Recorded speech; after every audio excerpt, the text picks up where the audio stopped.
Welcome to our channel. Today we how to use Microsoft Power BI for data analysis. Easy tutorial step by step clearly. Open Microsoft Power BI desktop. Create a new project by clicking on Get Data on the Home ribbon. Select your data source from the options provided. For this tutorial, we'll connect to an Excel file. Browse your computer to locate the Excel file and click Open.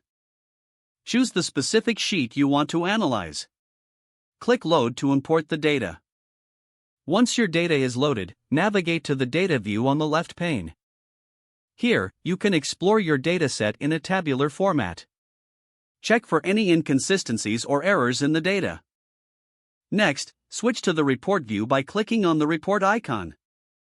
To create a visual, select a visualization type from the Visualizations pane. For example, click on the column chart icon.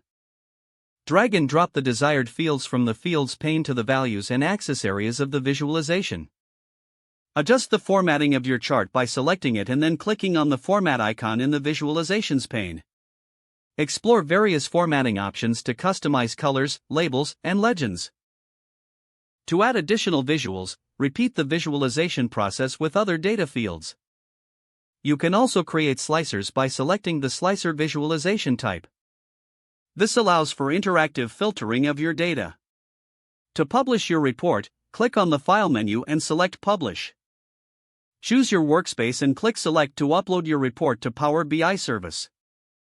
Once published, you can share the report with others. You can also set up scheduled refreshes for your data in the Power BI service. Experiment with advanced features like DAX formulas for deeper analysis. Utilize the Insights feature to discover trending data points automatically.